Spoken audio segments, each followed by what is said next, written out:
রোহিঙ্গা ইস্যুতে বাংলাদেশের মানবিক ভূমিকার প্রশংসা করেন জাতিসংঘের নিরাপত্তা পরিষদের প্রেসিডেন্ট যুক্তরাষ্ট্রের স্থায়ী প্রতিনিধি লিন্ডা থমাস গ্রিনফিল্ড।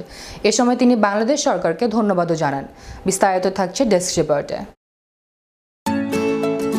জাতিসংঘ সদর দপ্তরে 1 আগস্ট মঙ্গলবার প্রেস ব্রিফিংকালে এক প্রশ্নের জবাবে জাতিসংঘ নিরাপত্তা পরিষদের প্রেসিডেন্ট যুক্তরাষ্ট্রের স্থায়ী প্রতিনিধি লিন্ডা থমাস গ্রিনফিল্ড বলেছেন, মিয়ানমার থেকে বিতাড়িত রোহিঙ্গাদের এত বছর ধরে আশ্রয় প্রদান করে যাওয়ার জন্য আমরা বাংলাদেশ সরকারকে আন্তরিক ধন্যবাদ ও কৃতজ্ঞতা জানাচ্ছি। We have worked closely with the UN on addressing these issues related to the Rohingya. In fact, one of the planned trips that I have on my agenda. উল্লেখ্য, চলতি আগস্ট মাসের জন্য যুক্তরাষ্ট্র জাতিসংঘের নিরাপত্তা পরিষদের সভাপতি দায়িত্ব পালন করছে।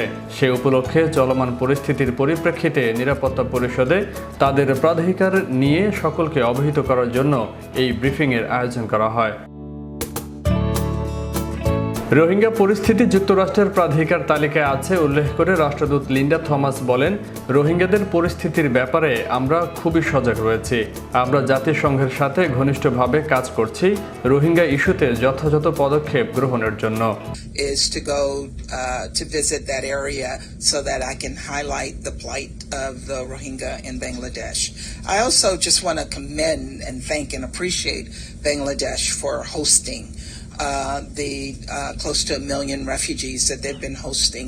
প্রেস ব্রিফিংয়ে এই সংবাদদাতা উদ্ভূত পরিস্থিতির আলোকে নিরাপত্তা পরিষদের প্রেসিডেন্টকে অবহিত করেন যে যুক্তরাষ্ট্রের উদ্যোগে 3 আগস্ট বৃহস্পতিবার নিরাপত্তা পরিষদে সংঘাতজনিত খাদ্য সংকটের ওপর এক উচ্চ পর্যায়ের সভা অনুষ্ঠিত হবে, যার সভাপতিত্ব করবেন মার্কিন পররাষ্ট্রমন্ত্রী Antony Blinken. We congratulate the US delegation for assuming the presidency of the Security Council for this month.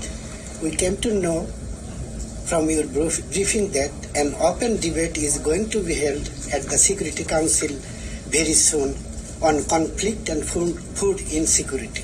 I think this is very timely debate, and food insecurity caused by conflict is on the rise. The situation is worse for countries facing negative impacts of climate change and also humanitarian emergency such as Bangladesh. Excellency, you are aware that Bangladesh is hosting more than 1.2 million Rohingya who fled persecution and violence in Burma. সারা বিশ্বে চলমান সংঘাত কিভাবে বিশ্বের খাদ্য ব্যবস্থায় নেতিবাচক প্রভাব ফেলছে সে নিয়ে দিনব্যাপী বিতর্ক অনুষ্ঠিত হবে এবং এই বিতর্কের মাধ্যমে নিরাপত্তা পরিষদ এই সংকট উত্তরণের নিমিত্ত প্রয়োজনীয় সমাধান খুঁজে বের করার চেষ্টা করবে। The situation in Burma has not improved and not a single Rohingya has been able to return. They live in cramped shelters in Bangladesh with the support of international partners and the UN. Bangladesh is providing basic humanitarian assistance to the Rohingyas. The people of Bangladesh are grateful to United States for its contribution in this regard. However, due to ongoing conflicts and multiple humanitarian emergencies, funding for Rohingya humanitarian response plan has been severely reduced. The UN and the other humanitarian partners are facing funding shortfalls to support the Rohingya refugees in Bangladesh.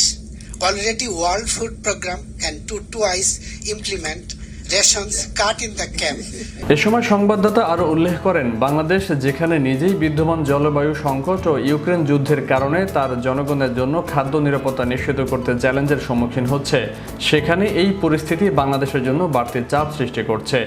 এমন পরিস্থিতিতে যুক্তরাষ্ট্র কিভাবে রোহিঙ্গাদের দুর্দশার বিষয়ে সারা বিশ্বব্যাপী সচেতনতা বাড়ানোর পরিকল্পনা করছে, এমন প্রশ্নের জবাবে স্থায়ী প্রতিনিধি লিন্ডা থমাস রোহিঙ্গা পরিস্থিতি যুক্তরাষ্ট্রের প্রাধিকার তালিকায় আছে বলে জানান।